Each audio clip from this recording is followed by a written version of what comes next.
Graças a Deus e graças a Jesus. Bendito seja Deus, nosso Pai, que em sua misericórdia infinita nos reúne no amor do Cristo. Este é o canal Servir e Amar, Estudos Espíritas. O Evangelho de Jesus numa interpretação espírita. Inscreva-se em nosso canal. Ajude-nos a levar o Evangelho de Jesus a todos os corações necessitados. Ajude-nos a divulgar a doutrina espírita, consoladora, confortadora e esclarecedora. A doutrina espírita que nos mostra, que nos ensina e que nos esclarece de onde viemos, por que estamos na Terra e qual será a nossa destinação. Ajude-nos a ajudar. Colabore conosco para que nós possamos colaborar e juntos possamos fazer um mundo melhor. Na nossa abertura de hoje, vamos homenagear aquela que é para todos nós sinônimo de renúncia, de sacrifício, mas de obediência. Maria, Maria de Nazaré, a Mãe Santíssima, que quando ouviu do arcanjo Gabriel que fostes ela a escolhida para ser a mãe do Filho de Deus, ela respondeu: Eis aqui a vossa serva, seja feita segundo a vossa vontade. E é com essa dedicação, com esse respeito, no sentido de que todos nós somos filhos de Deus a caminho da luz, que juntos possamos agradecer-lhe. Ave Maria, cheia de graça. O Senhor esteja convosco. Bendita sois vós entre as mulheres, e bendito é o fruto do vosso ventre, Jesus. Santa Maria, Mãe de Jesus e nossa, rogai por nós, os devedores, agora e na hora de nossa passagem, que assim seja. Graças a Deus e graças a Jesus. Nós estamos estudando o livro Boa Nova, escrito por Humberto de Campos. Esse livro nos traz relatos dos encontros de Jesus com a comunidade, de Jesus com os apóstolos, reuniões na casa da sogra de Pedro, onde Jesus, de uma forma simples, porém objetiva, esclarece para todos nós passagens muitas vezes dificultosas de entendimento quando lemos a Bíblia. Existe uma cultura, existe muitas vezes uma maneira estrutural de ensinar o Evangelho de Jesus. E a doutrina espírita, ela é a voz dos espíritos superiores, é a voz dos auxiliares do Cristo, que vem nos direcionar, que vem nos mostrar que todos nós, ainda que imperfeitos, possamos compreender a magnitude daquele que é o nosso guia e modelo. E hoje nós vamos ver a lição de número 18, que tem por título Oração Dominical. Nós hoje vamos fazer um estudo um pouco diferente do que todos estão habituados. Por ser um texto simples, mas bastante complexo, nós não vamos fazer interrupções durante a leitura. Vamos ler o texto pausadamente, procurando dar uma entonação de voz para facilitar a compreensão, e vamos deixar as ponderações explicativas apenas para o final. Assim, todos poderão saciar a fome de leitura, a fome de aprendizado, a fome de estudo, pois esta oração dominical representa a mais completa das preces, a mais completa das orações. As suas petições, as explicações, muitas delas já foram explicadas em várias aulas, em várias palestras. Mas aqui, nessa passagem do livro Boa Nova, Humberto de Campos vai buscar a origem da oração dominical.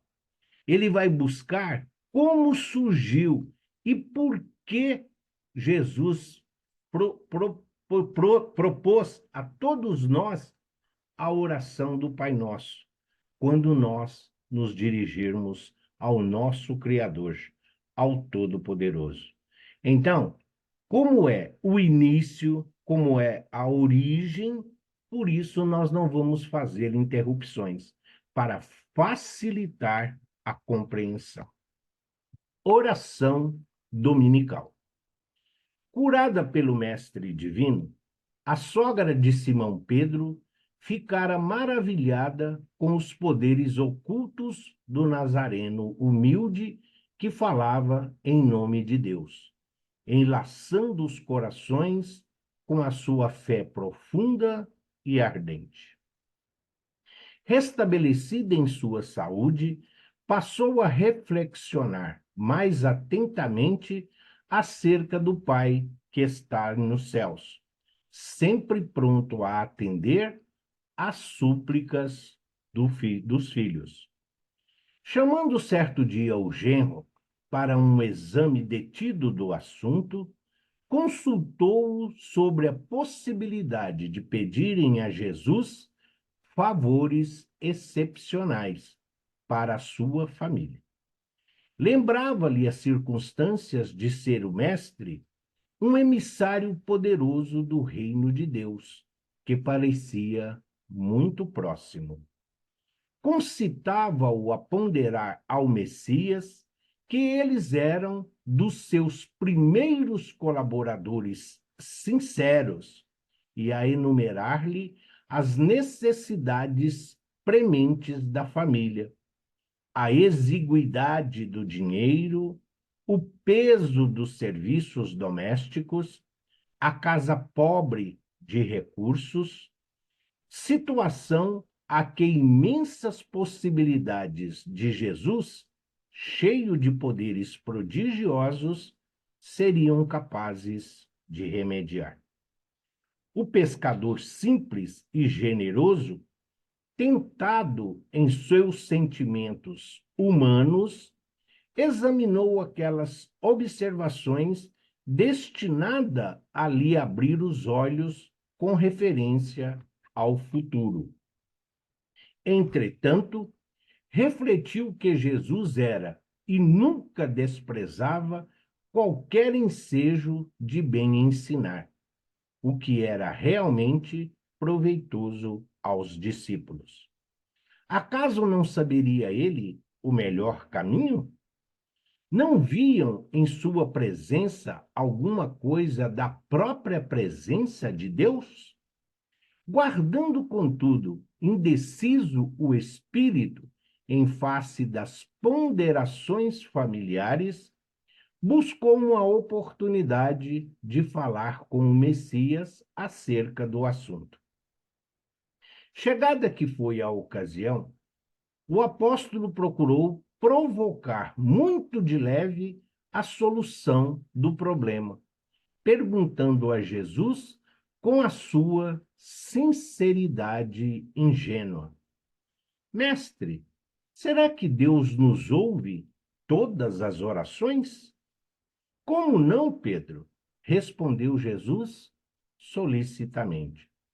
Desde que começou a raciocinar, observou o homem que, acima de seus poderes reduzidos, havia um poder ilimitado que lhe criara o ambiente da vida.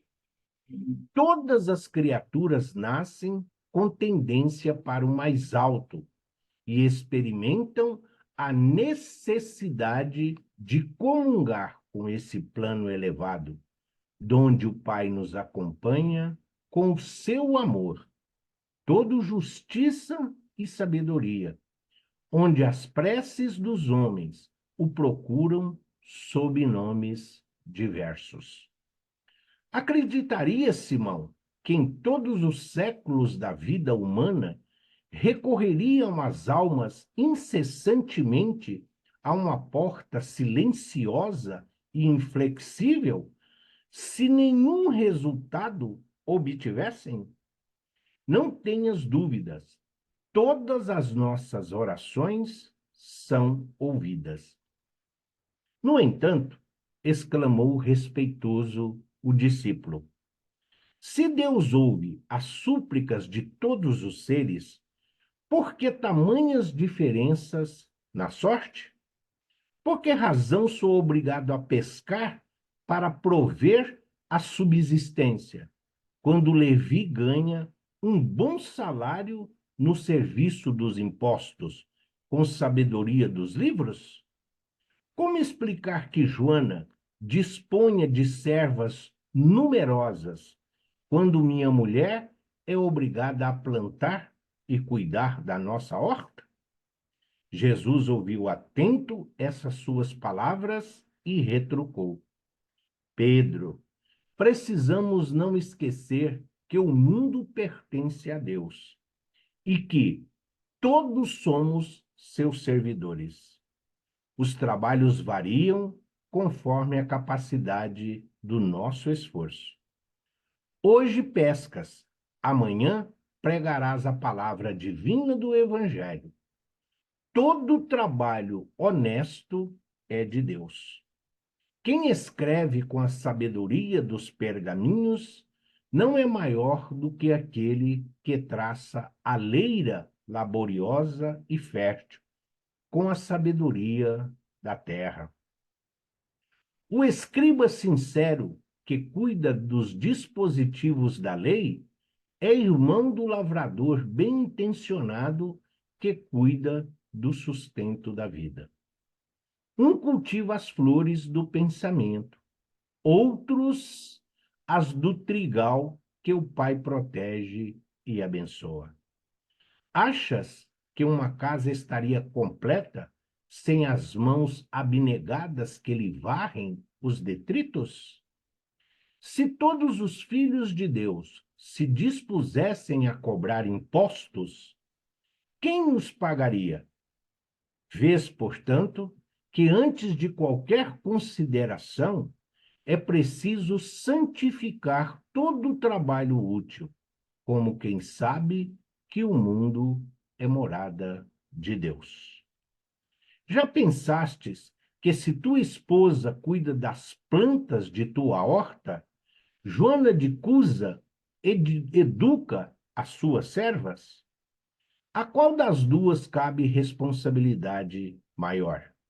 A tua mulher que cultiva os legumes ou a nossa irmã que tem algumas filhas de Deus sob a sua proteção? Quem poderá garantir que Joana terá essa responsabilidade por toda a vida? No mundo, há grandes generais que, apesar de suas vitórias, passam também pelas duras experiências de seus soldados. Assim, Pedro, precisamos considerar, em definitivo, que somos filhos e servos de Deus, antes de qualquer outro título convencional dentro da vida humana. Necessário é, pois, que disponhamos o nosso coração a bem servi-lo, seja como rei ou como escravo, certos de que o Pai nos conhece a todos e nos conduz ao trabalho ou à posição que merecemos. O discípulo ouviu aquelas explicações judiciosas e, confortado com os esclarecimentos recebidos, interrogou: Mestre, como deveríamos interpretar a oração? Em tudo, elucidou Jesus. deve a oração constituir o nosso recurso permanente de comunhão ininterrupta com Deus. Nesse intercâmbio incessante, as criaturas devem apresentar ao Pai, no segredo das íntimas aspirações, os seus anseios e esperanças, dúvidas e amargores. Essas confidências lhes atenuarão os cansaços do mundo, restaurando-lhes as energias, porque Deus lhes concederá de sua luz. É necessário, portanto, cultivar a prece para que ela se torne um elemento natural da vida, como a respiração. É indispensável conheçamos o meio seguro de nos identificarmos com nosso Pai. Entretanto, Pedro, observamos que os homens não se lembram do céu senão nos dias de incerteza e angústia do coração. Se a ameaça é cruel e eminente, o desastre, repetindo, se a ameaça é cruel e eminente, o desastre, se a morte do corpo é irremediável, os mais fortes dobram os joelhos. Mas quanto não deverá sentir-se o pai amoroso e leal, de que somente o procuram os filhos nos momentos do infortúnio, por eles criados pelas suas próprias mãos?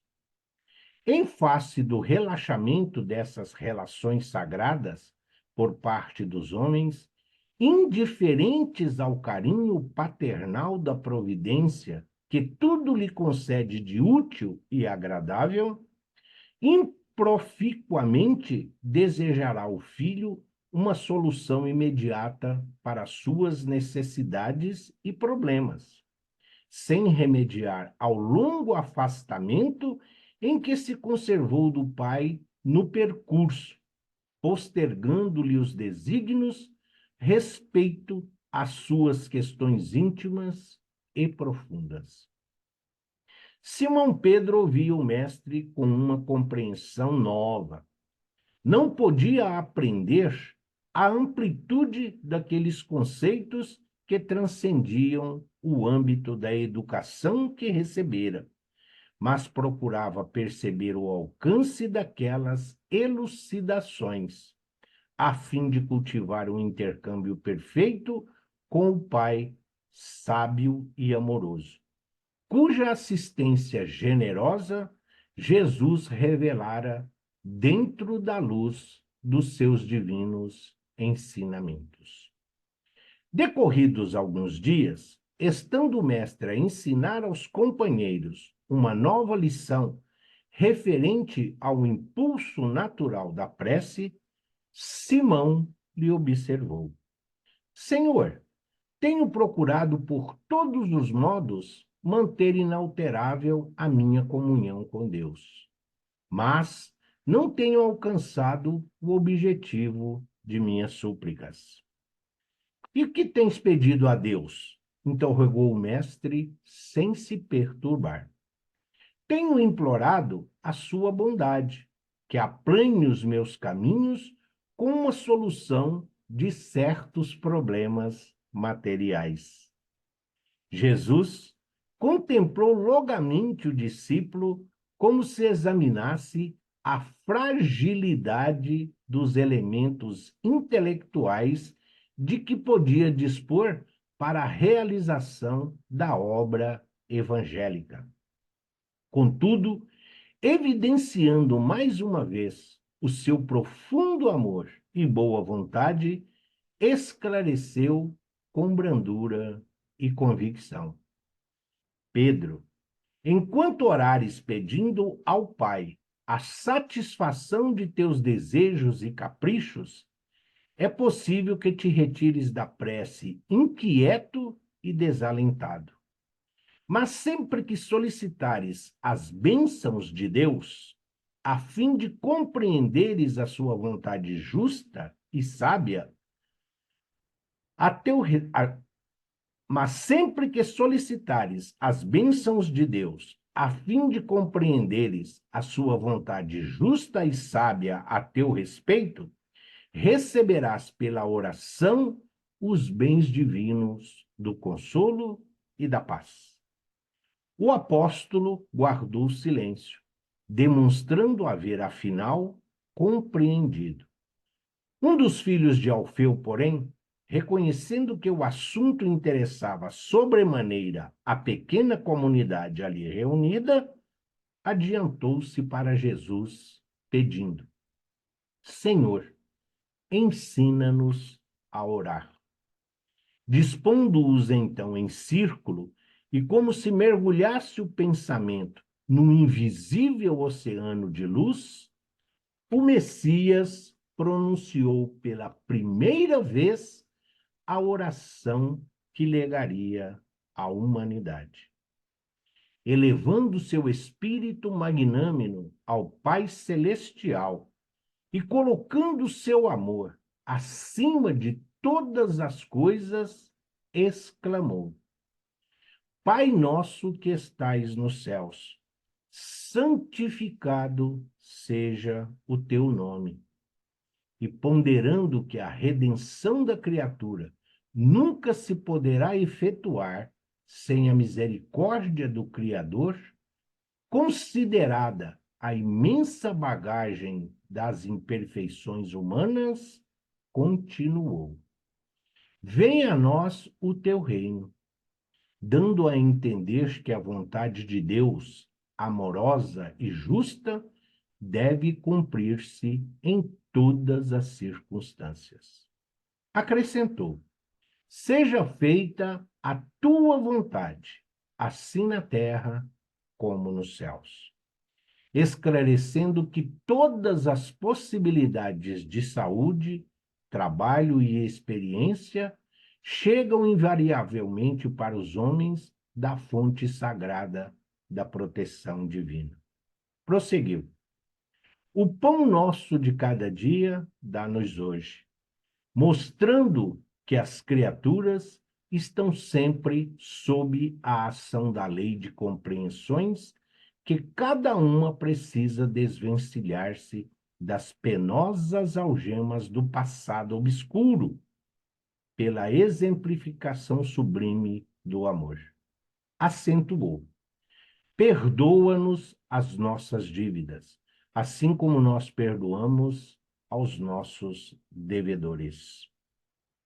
Conhecedor, porém, das fragilidades humanas, para estabelecer o princípio da luta eterna dos cristãos contra o mal, terminou a sua oração dizendo com infinita simplicidade: Não nos deixes cair em tentação e livra-nos de todo o mal, porque teus são o reino, o poder e a glória para sempre.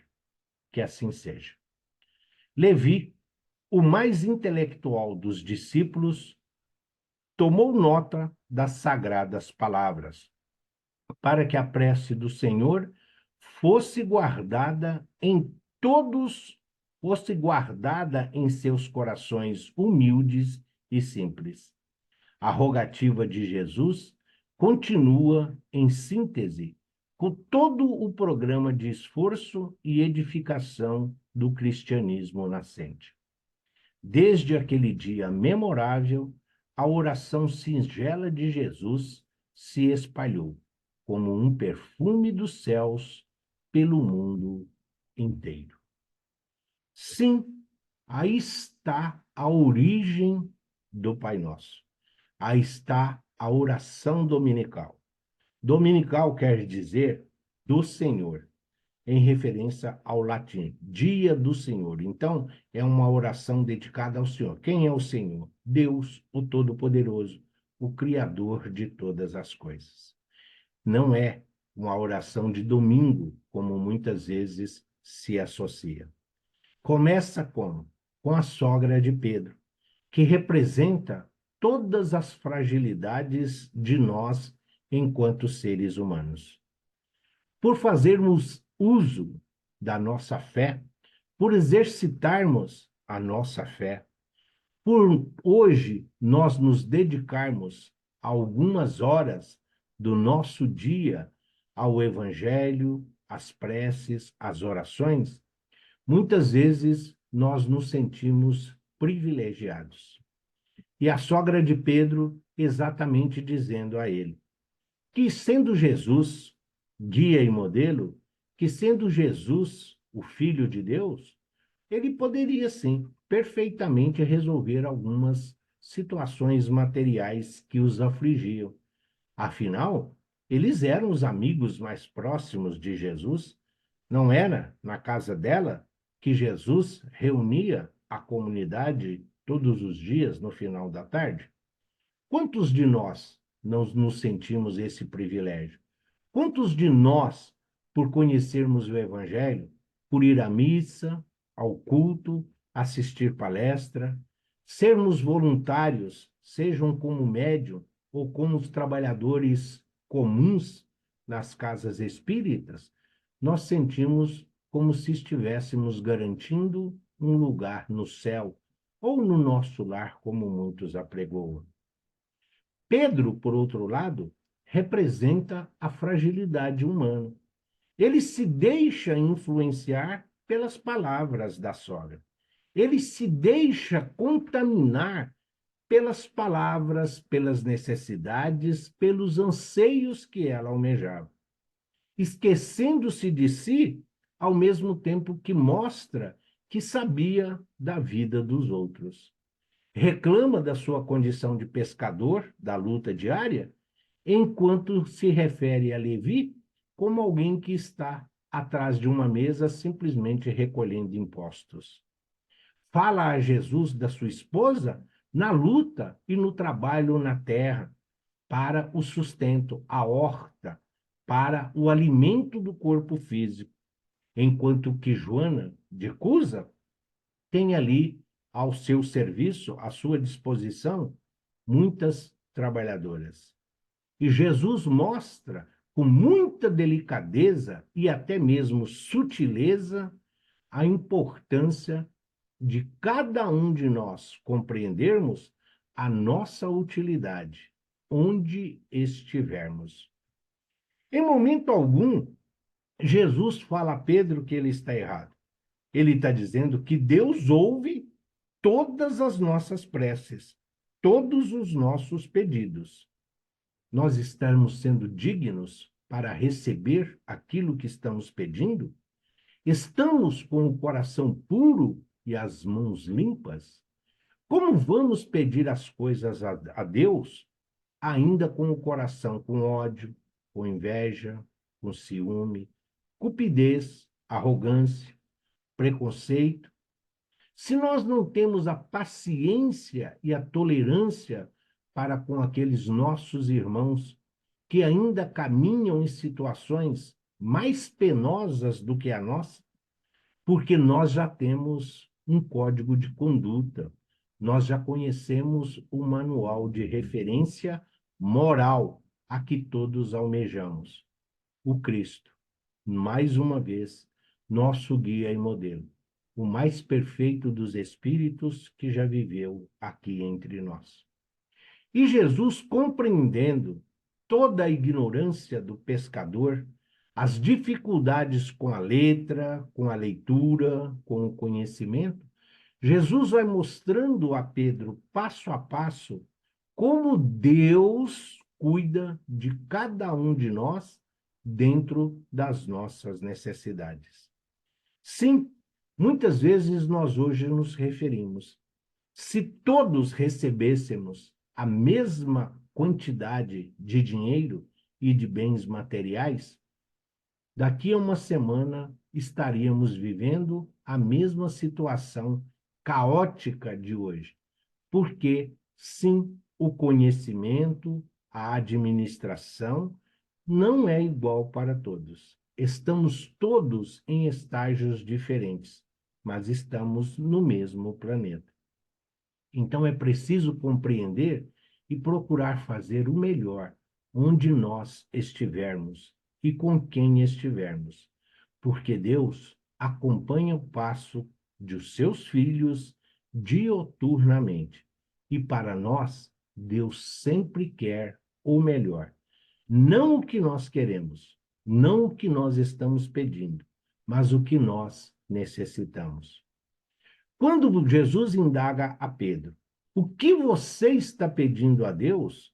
Ele é tão simples que às vezes parece ingênuo, dizendo que quer a solução dos seus problemas materiais.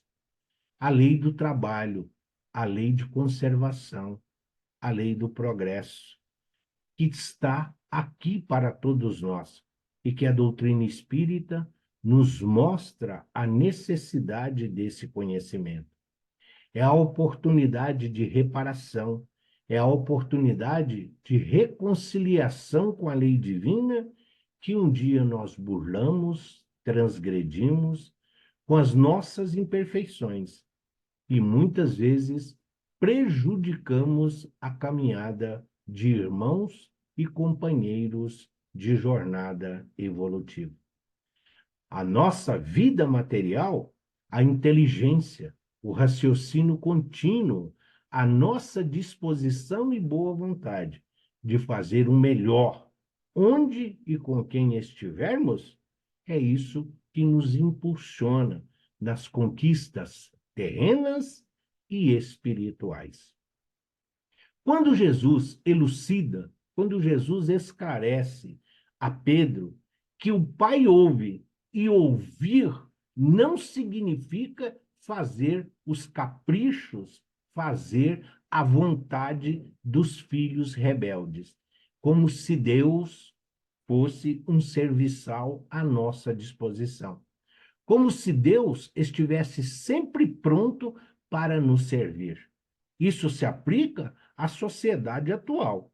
Isso se aplica, em grande parte, aos espíritos vivendo uma experiência terrena nos dias atuais, onde os filhos cobram os pais, onde os filhos exigem dos pais, onde os pais procuram, de todas as formas, não decepcionar os filhos. Não importa se o que eles estão pedindo é bom, é correto, se é possível, se ele está ao nosso alcance. Não. Muitas vezes, com essas atitudes, criamos uma geração de espíritos futuros inúteis, incapazes, ociosos. Então, nos momentos de dificuldades, todos nós nos lembramos de Deus, do Criador, do Todo-Poderoso, sim, mas nas alegrias, nas festividades, nas realizações, nós não temos tempos para Deus. Isso é beatice, isso é ser carola. Na vida atual, com tanta ciência, com tanto progresso, não tem lugar para Deus na vida da maioria dos nossos irmãos, infelizmente. E aí, quando então o apóstolo, se dirigindo, diz: Jesus, ensina-nos a orar. E é aí que nós recebemos a mais bela de todas as orações, a chamada prece completa. Porque o Pai Nosso é um pedido, é um agradecimento, é uma súplica, é uma louvação, é um lamento, mas, ao mesmo tempo, ela é para todos nós um caminho, é uma direção que todos nós estamos a seguir.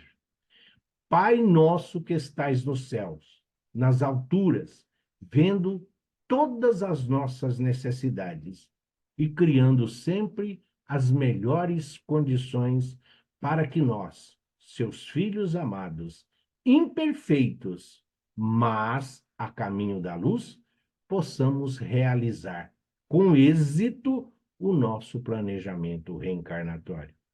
Seja feita a tua vontade, aqui na terra como nos céus, como nós estamos, ora no mundo espiritual, ora no planeta Terra, vivendo uma experiência terrena, onde estivermos e com quem estivermos, que seja feita a vontade do Pai. Reconciliação, reparação, aprendizado. Servir para aprender a amar, para que amando possamos melhor servir.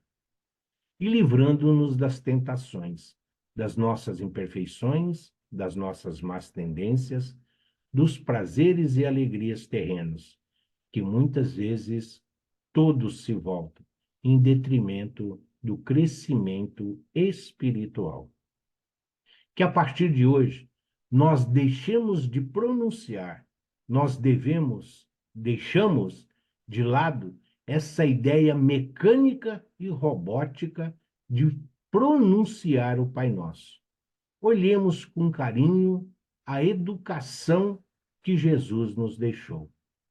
Ao pronunciarmos o Pai Nosso, nos alimentemos das suas palavras, procurando o entendimento em cada uma delas, para que todos nós possamos ficar saciados. É esse o objetivo da prece. A prece nos conecta a Deus.